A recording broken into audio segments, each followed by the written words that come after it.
Welcome back. Howdy, everybody. It is good to be back amongst you all. And now,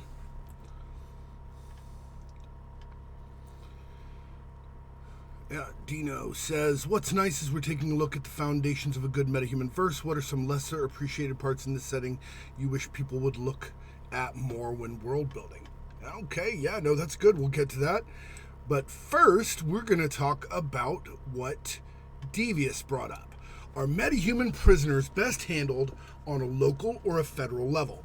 What about the idea of metahuman registration? Well, I'm glad you asked, Devious.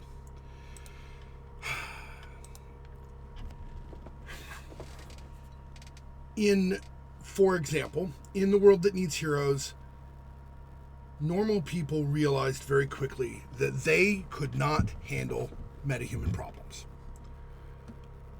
which is one of the reasons they offloaded the responsibility for metahuman threats to the local super teams and to the national super teams and to the international super teams. Some local super teams have the ability to temporarily hold a metahuman prisoner. The national super teams definitely do. Vanguard definitely does. But also in the world that needs heroes, there's a group called STAR, Superhuman Tactics and Response, which is the equivalent of SHIELD or maybe Argus, but it's very above board. It works with, it's connected pretty directly to The Hague. Its headquarters are actually at The Hague. They're connected to Interpol and to the UN, and local and national governments can actually call them for backup against metahumans when they need it. Metahuman super teams can call them for backup, especially if there's no other metahumans currently available. And in the long term, they're the ones that actually operate the best high security prisons for metahumans when they can convince the member nations to allow them to take custody of them. Sometimes the United States keeps them, or whatever other country keeps them, generally more at the national level, because as you say, you need federal money to handle that kind of you need federal money to build those kinds of prisons, right? Because it's really hard to keep control over metahumans. You say in your game, commission of a felony makes it automatically a federal crime. That's like whether it's metahuman or not, because that sounds like a screaming headache in terms of jurisdiction if every felony is now a federal crime and thus the FBI gets involved. But I could be wrong. The way I have it is that metahuman crime is automatically kicked up to specifically the metahuman law enforcement groups, and then they have their own rulings, kind of, only if there's metahuman component. Okay, yeah, that's reasonable. Yeah, because the metahuman, as you say, the metahuman containment does require the federal money part. So yeah, that makes perfect sense.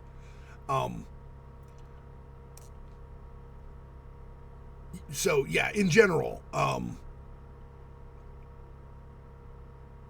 metahuman prisoners are best handled on a federal level because of the amount of money required. I can't really see it working any other way. Now, as to metahuman registration, in the world that needs heroes, you do not have to register just because you're a metahuman. Just like with the other laws, because you don't have to register to enact vigilante justice under the normal laws, you don't have to do it in the real world. Obviously, if you want to be a fully licensed, deputized member of law enforcement, then technically you are registered. The organization that you work for knows your secret identity if you keep one, etc. But in the world that needs heroes, at least, metahuman registration is not. It has not been put forward, right? It's not. They don't have the reaction in the world that needs heroes. They haven't had the reaction to the existence of metahuman powers as a negative as much, because they actually had really helpful superhumans more commonly, more often than they had supervillains until the modern day. So they got used to having superheroes before they really got used to supervillains being a problem. So they see villainy as the problem, not the super as the problem. Mostly. Of course, there are plenty of people out there, who are anti-meta just because they're anti-meta. But that is definitely something to consider when you're world building, is how do people feel about metahumans? How many politicians have decided to use it as a wedge issue and try to outlaw metahumans from being involved in law enforcement, or have tried to make it so that every metahuman needs to be registered because they're weapons of mass destruction, whether they can help it or not, etc., etc. These are all very reasonable questions to bring up. And that's certainly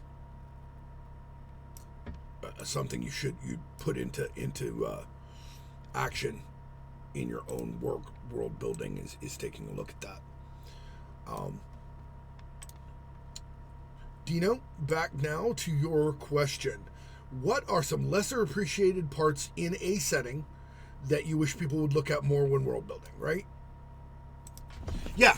Oh, absolutely. Registration would be a major event. I mean, Civil War II, every time mutant registration comes up in the X-Men, it's a major event.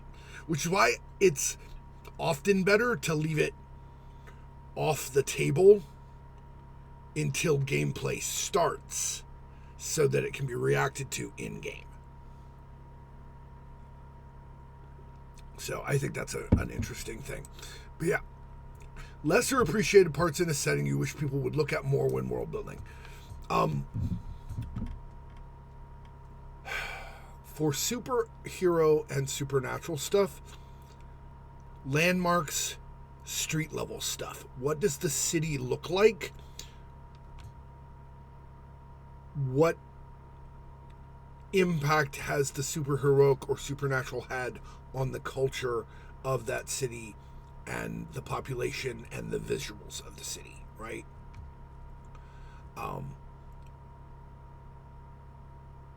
What has made your city different in the campaign world than it is in real life, or different from a real city if you've made a fictional one? How has it been changed by the fantastic super or supernatural elements from reality?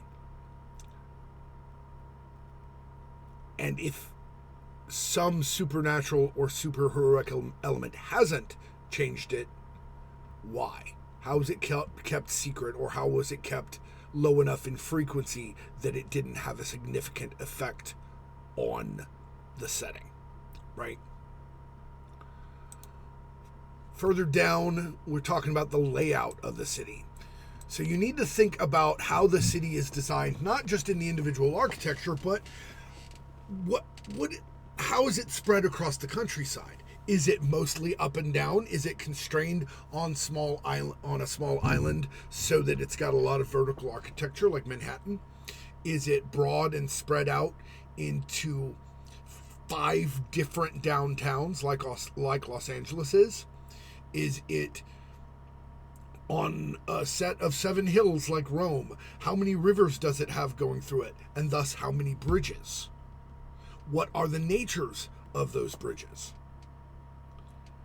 What is the nature of the water table? How far above sea level is it? All of these things can have really significant effects, going back to the infrastructure and the sewage and whether there are steam tunnels under New York or the equivalent, etc., etc. The layout of the city also affects a lot of that. And the layout of the city is often very closely determined by the environment in which the city is dropped. If you drop a city right next to a river, well, you're going to have the bridge. If you make a city that grows across a number of different waterways, you're going to have a lot of bridges. Barrow, in my fictional setting, has 13 major bridges, not counting the little ones, right? Jacksonville, Florida has 7 major bridges. Those can be, that kind of thing makes for fairly major effects on the setting, especially, and here's where it goes separate from supernatural cities, or even superhero cities that have supernatural elements. Bridges are an in-between place. They are liminal. They are between two pieces of land. You can drive on them, so they're technically sort of land, but they're over the water. They're up in the air, so they are between elements as well. And there are a number of supernatural creatures closely associated with bridges, like, for instance, bridge trolls. So when you're building your superheroic or supernatural city, or just your superhero city with supernatural elements in it, how many bridges are there? And how many of those bridges have trolls? How many overpasses and underpasses have trolls? What counts as a bridge from the troll's point of view? What simply lives under them because they're darker? Is that why trolls live under bridges? Does every elevated train track or elevated highway count the same way for monsters to hide under? Those are all interesting questions. Monster hiding, of course, you're going to want to know where all the abandoned buildings are in town for superhero and supernatural games alike, because abandoned warehouses are kind of an important trope in both sets of settings, both genres. Abandoned warehouses are where a lot of fights happen. They're where monsters lair up. They're where supervillains are building their dastardly schemes. They're where superheroes are hiding their headquarters. Abandoned buildings can be crucial. In a supernatural game, abandoned churches, which there are often quite a few of. What has moved in? What if nothing has moved in? What if it's still holy, but there's no priest there, so scared people congregate there to protect themselves from the dark, despite the fact that there's no actual priest? And then maybe one of the homeless people starts to become the host and do priest-like things, and a new cult pops up because you're safe there from the creatures of the dark. So when you're looking at the layout of the city and what the buildings are and where they are, think about how each of those buildings and types of buildings would be used by the superheroic, supervillainous, or supernatural elements in your campaign, right?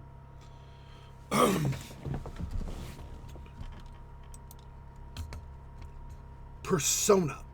So this is a thing that is kind of comes together from all the other things. The persona of a city is, what does its city feel like, right? What is its vibe? And in the case of someplace like Gotham, it can be summed up as easily as Devious did. It can be summed up as industrial Gothic decay.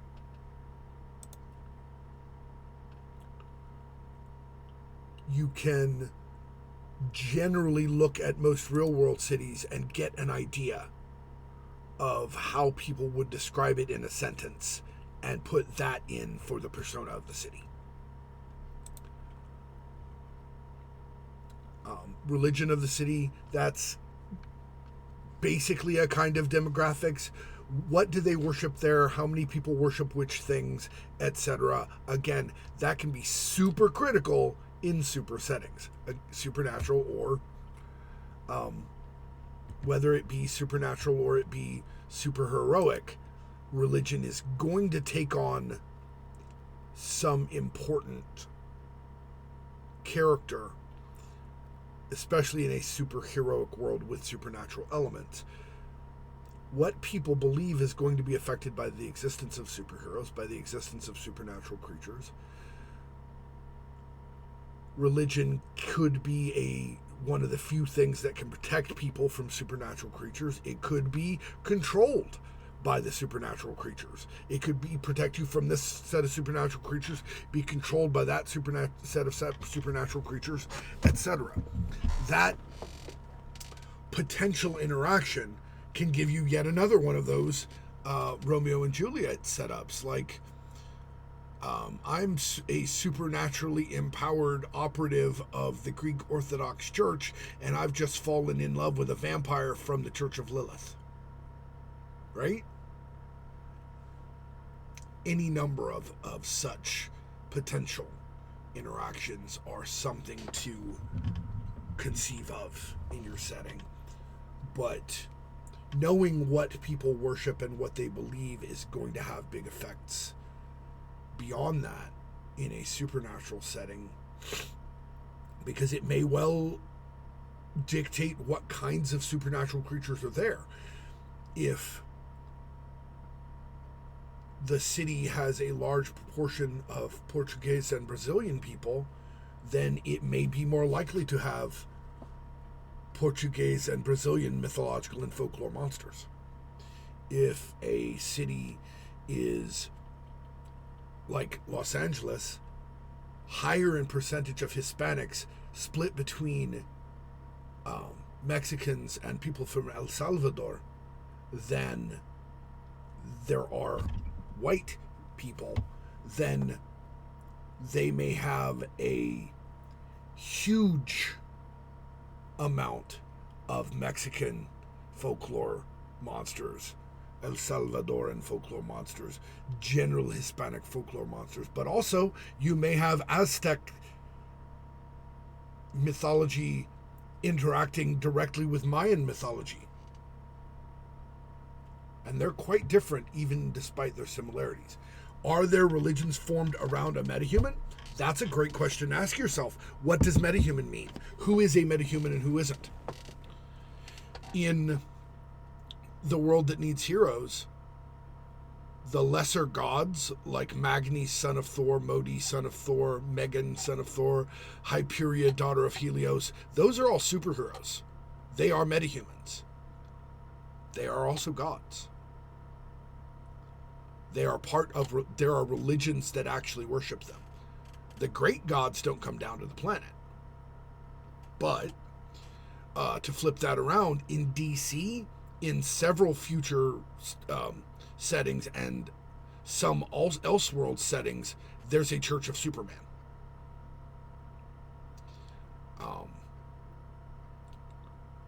There are definitely gods and godlike entities in many superhero settings that are the center of religions. Hope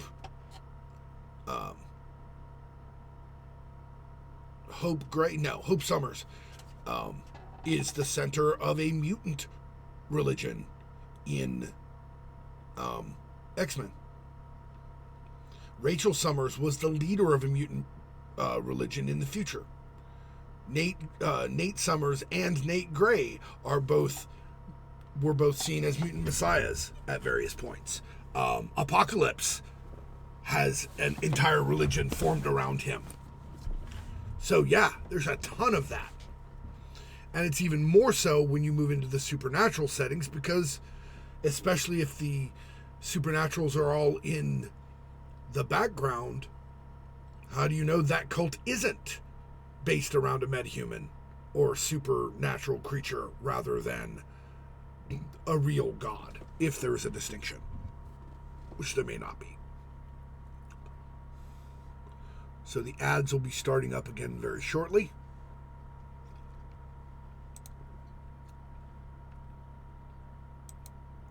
I'm a little disappointed. It looks like I lost about half my audience about halfway through, maybe earlier. It's very sad.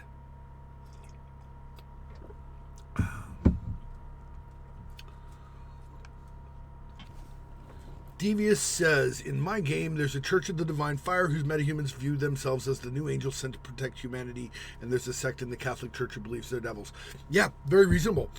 In the world that needs heroes, the metahuman supremacist group, the Acolytes of Apotheosis, are all literally trying to become gods. And some of them believe they've already made it. Right?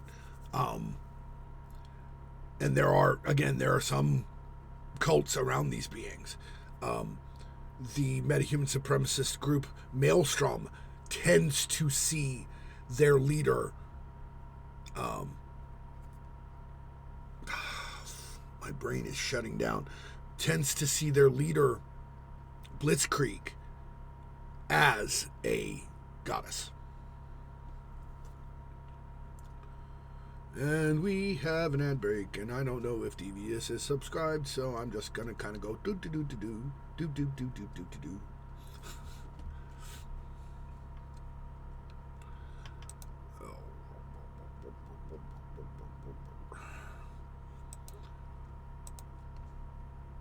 But yeah, I will warn you, Devious probably already knows this, so I'll warn you, Dino, and whoever else my third person is, probably lurking, which I appreciate. If you're going to use religion in a game, be sure that the people you're playing with are okay with it, especially if you're going to use anything that feels like real-world religion. If you're going to address... the Catholic response to metahumans, are you? Because I wasn't sure, because it says it's an ad break, so I thought maybe you were missing. Whatever, man. I don't know.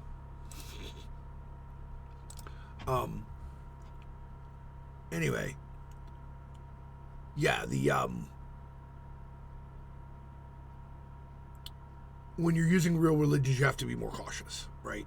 If you want to talk about how the Catholic Church interacts with mutants or whatever, then make sure your players or whoever you're writing for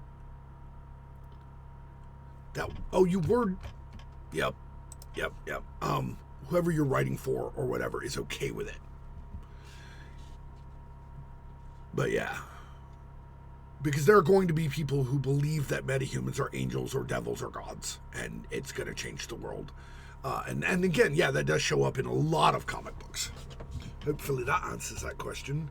Kind of gone round my elbow to my butt to get at it, but there we are. The final two categories in my basic setting format or settlement format. We've got art, festivals, and culture. You know what?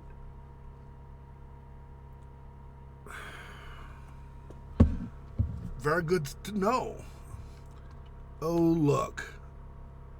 I have a wonderful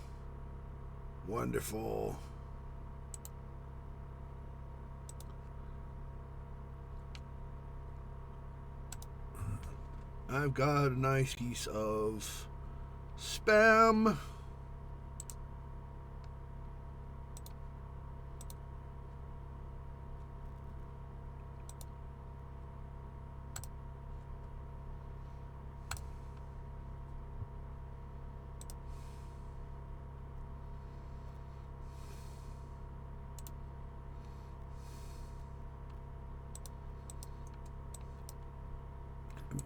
Trying to properly remove this.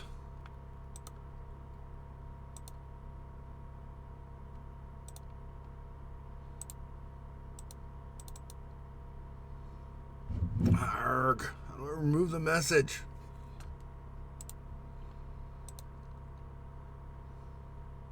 blocked them, but I'm having trouble removing the message.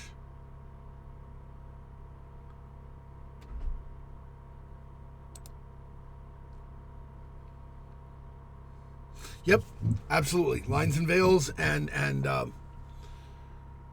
lines and veils, consent, all that. Use your safety tools, people. Use your safety tools. At any rate, back up to, yeah, so your art festivals and culture are going to be greatly influenced by all the rest of this, but you have to figure out, does this place have, like, art museums? Does it have festivals of particular things it produces, right? You might have festivals where they celebrate beer because they like beer or they make it a lot. They might really celebrate St. Patrick's Day because there's a lot of Irish people there. Anything like that, right? That's what you're looking at for art festivals and culture. What are the major events and cultural events and monuments that are throughout the city? And then we get down to history, which is where it gets super interesting for role-playing, actually, because you especially for superheroic and supernatural games, because you have to, if it's a fictional city especially, you've got to enter the history of what everyone knows happened in the world, and then the secret history, what really happened, how it all changed, what happened behind the scenes, right? Maybe in the superheroic world, it all happened up front, but it still might be different. So you'll need to add the superheroic events that happened in that city's history, right? In the supernatural, you've got to figure out, okay, when did the vampires get there? When did the werewolves get there? Et cetera, et cetera. Where did all these supernatural entities that live in the city come from? What is the history of those fighting them? Right? And then you've got that whole other section, like under crime, you might have a whole section of organizations and groups of supernaturals and hunters of supernaturals that are tantamount and equivalent to the law enforcement and crime sections. But you need to add them in for such a city. You wouldn't necessarily have them ahead of time.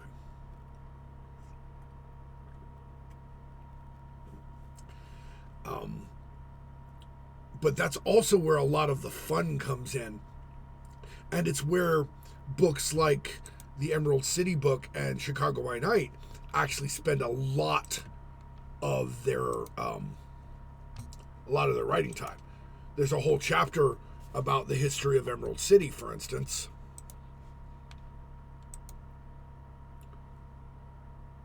Is it not showing up? It's supposed to be showing up.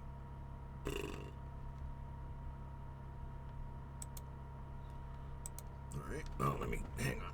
Yep, there it went. Okay. Yeah, there's a whole chapter on the history of Emerald City, and there's a whole chapter just like it in the Freedom City book that tell you all about all the occurrences that have happened there and that have affected what happens there. Right? In Emerald City, they talk about what happened in that area when it was claimed by Spain, France, Russia, and England, what the native tribe was that lived there before anybody else showed up, etc., right? All the way into the 20th century and into the 21st century, with one of their major events being this silver storm that created a whole bunch of new metahumans, which can be a lot of fun, is throwing in an event that did create a bunch of new metahumans.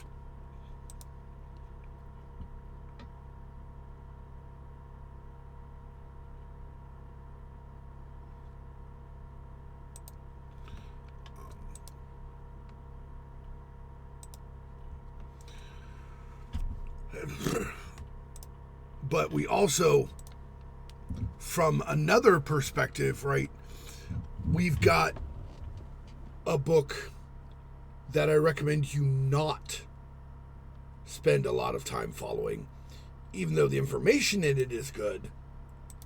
Chicago by Night.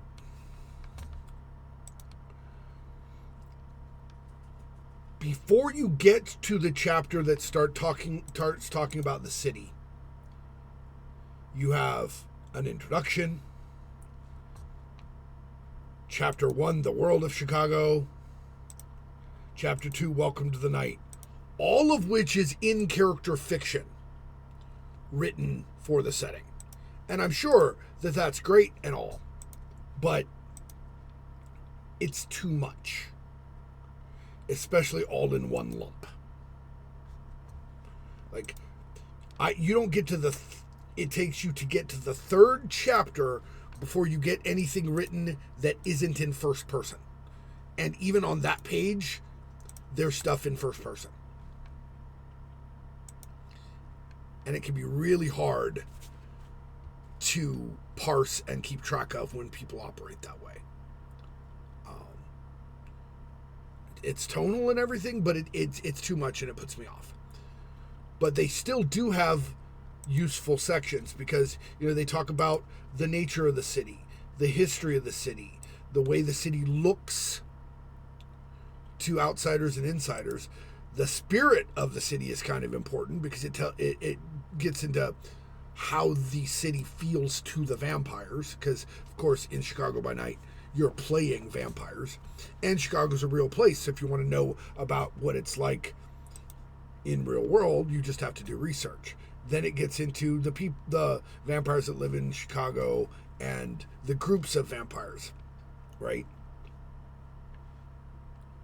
Going back over to Emerald City, we have them going from the history to, the layout and architecture to day-to-day life, which includes business, education, culture. You see all most of the same things that I listed, right? And then how to run a series there and who the heroes are. There should always be some heroes. But most of the time, for the cities you're building, for superheroics or supernatural settings, you want the PCs to provide the heroes. You don't want them playing second fiddle to the established heroes of a city unless that's part of the idea specifically.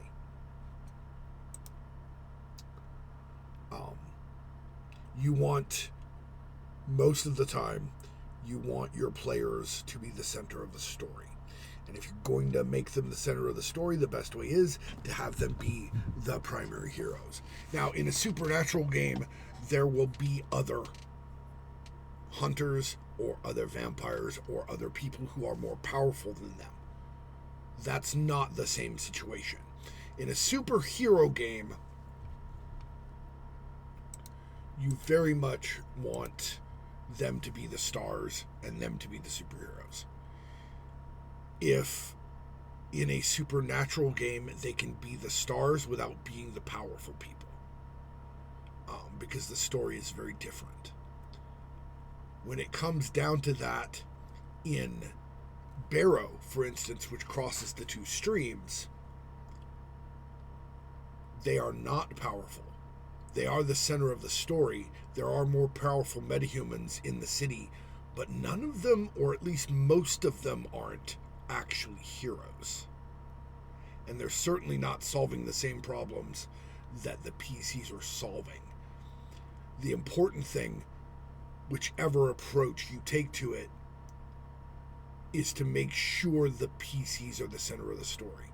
Not your setting.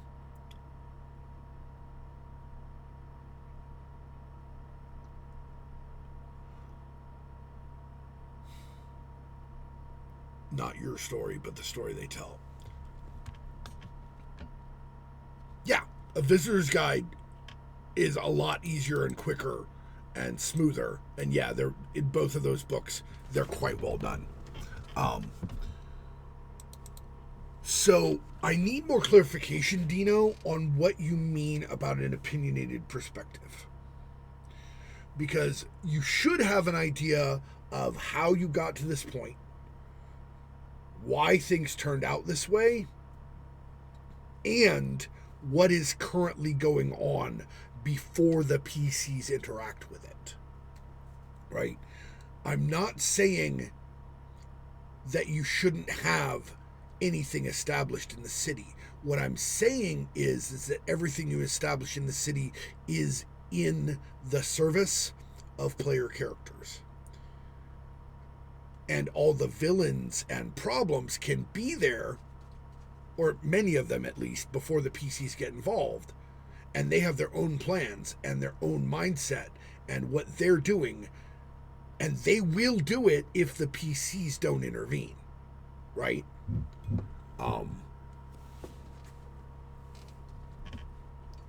Crime keeps happening. Some crime will be stopped by the cops, but the supervillainous crime in general will be up to the PCs to stop. So if they don't stop it, it just happens, right? And that means in a city where there's enough supervillainous crime that the PCs can't keep up, they have to pick and choose what to save, what to stop, until there are more PCs or more possible heroes in the same world, which can be another set of PCs, and in many ways is better to be than having your player character heroes be upstaged by NPC heroes, if that answers your question. Yes, Devious is absolutely right. Newspaper story about giving them opinion on the average person on the street is pretty useful. And you can have, the average person on the street yell things at them, either pro or con, right? Oh, you bastard metahumans, or thank you, super duper man, we love you, whatever. And a variety of the two, just so you can see what the people show. All possibilities. Back to my settlement template. At that point, you got your neighborhoods, and then you're really just kind of, once you get to neighborhoods, you're zoning in. Why is it taking so long? There it is. Once you get to neighborhoods, you are zoning in and basically treating them as another smaller city that is a part of the bigger city. You need the population of the city, the demographic, or the population of the neighborhood, how many people are in it, what the demographics are like, the character of that neighborhood, which comes down to persona as well, the major businesses that are there, the key people, and the key locations.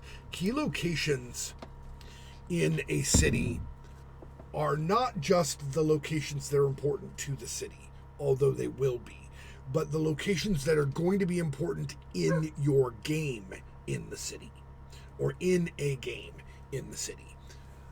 If you're running a superhero game in this city, then the city government offices and the city courthouse and the city jail and those things, they're probably going to be important.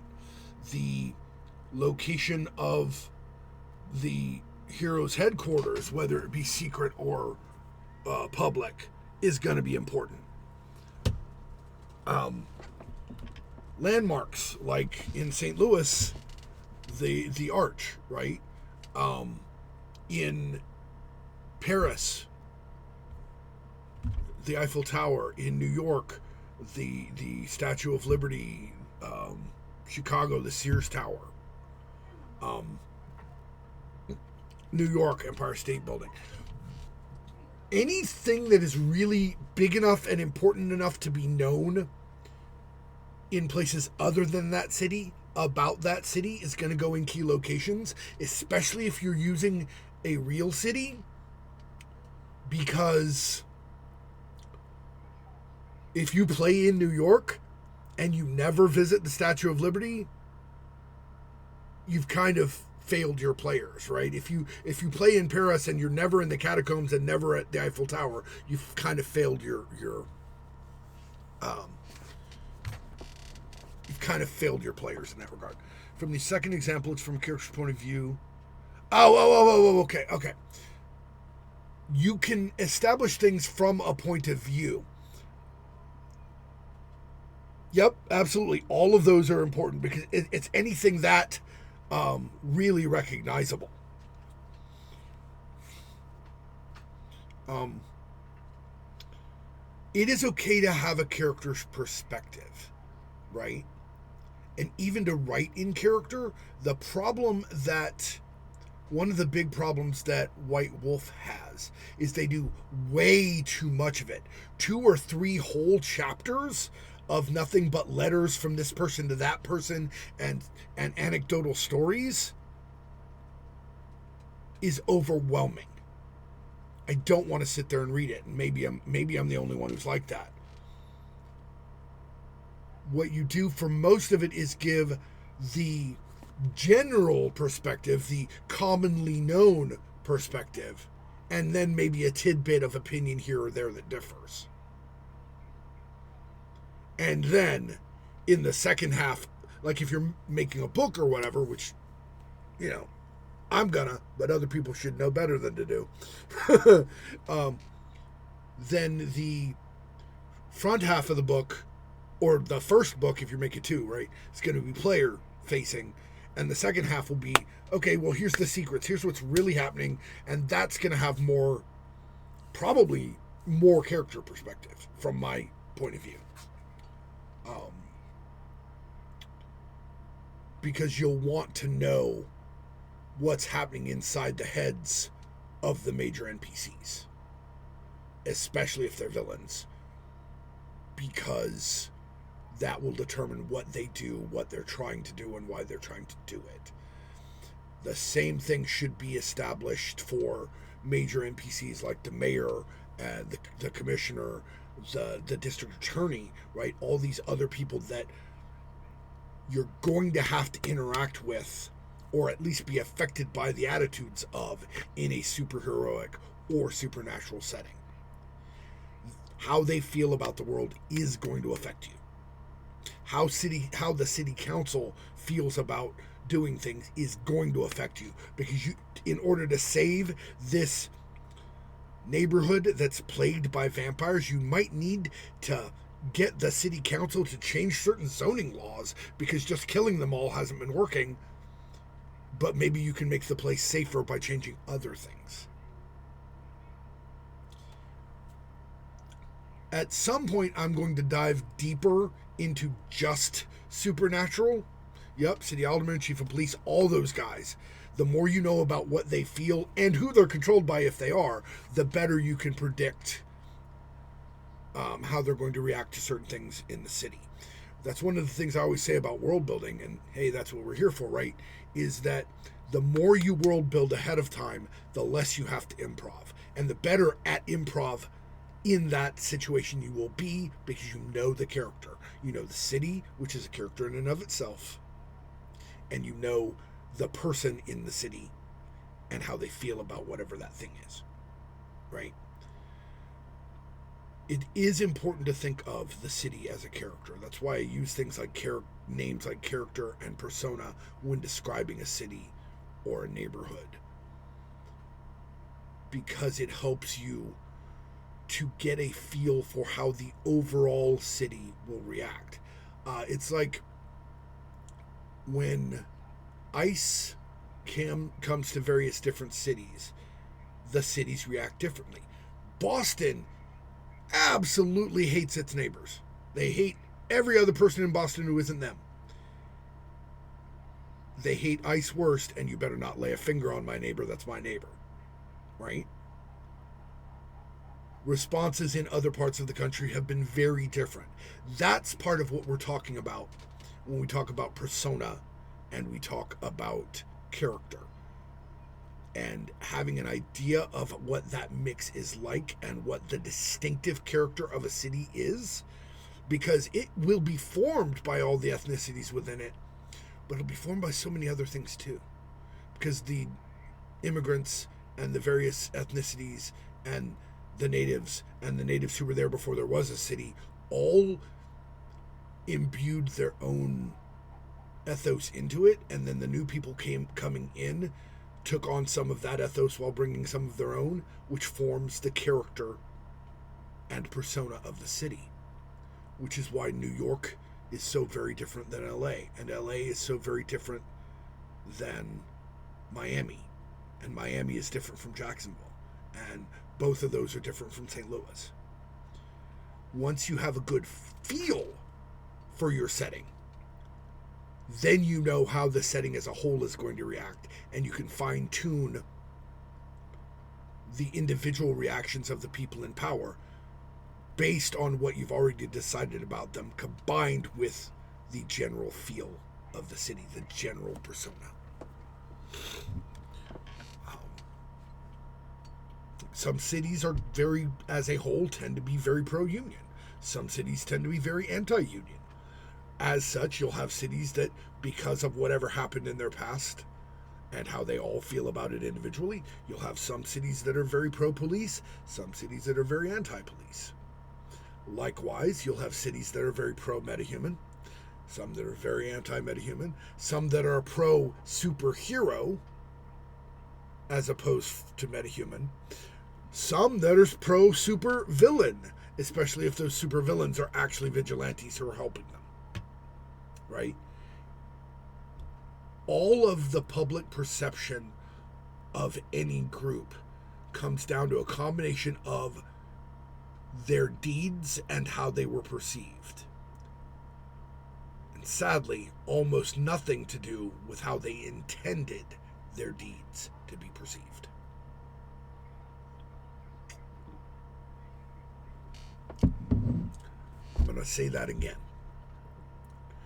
The perception of a group of people, especially superheroic or supernatural, depends on what they did and how what they did was perceived, especially because of how the media portrayed it, and almost nothing to do with how they intended the action. So yes, Davius, thank you for mentioning the media, because that is definitely an important perspective on it. Much of public perception will come from spin, but not necessarily all of it. Sometimes the media will try to spin it a certain way, but enough of the populace will have already seen a thing or made their judgment based on their own interactions with it, and the media tries to spin it a certain way. They go, bah, what do they know? They don't know Spider-Man. I know Spider-Man, and he's a good kid, you know? And a lot of that comes down to what kind of reputation you've already got, right? Because you got the word of mouth reputation that is entirely separate from the media reputation. If you've gone around saving kittens and babies and helping people all the time, it can be really freaking hard for the media to turn the average populace on you. Which is why a lot of people don't listen to J. Jonah Jameson. Why New York over and over again steps up to protect, defend, whatever they need to do for Spidey. Because he's the friendly neighborhood Spider-Man, and that's how he acts. I haven't seen the new Superman yet, but in a lot of portrayals, Superman gets treated better by the common folk than by the media because, again, he's constantly helping people. Right, Spider-Man, threat or menace, and the average New Yorker's going, I love Spidey, get over here, give me a hug, you know. And it's really an interesting dichotomy, because a lot of the time, in situations where superheroes and supernaturals are not directly aligned with the powers that be and the media will try very hard to spin their actions negatively. But if they've got a good enough reputation with the common folk, it won't matter. Something to keep in mind when it comes to vigilantism, rebellion, insurgency, any of those things. If you have the support of the people, the government can go hang. All right, well, we're about to start an ad up in 30 seconds, and my voice is getting tired anyway. And we're right at cutoff for the day. So, thank you for being here. I am glad it's helped. We'll do some more city stuff later. Various kinds of city stuff. Thank you all for being here, and I will see you guys again Sunday at 2 p.m. And you're right. They don't care about wrong or right often, just what sells. And what bleeds, leads. I'll check you guys out later. Ciao.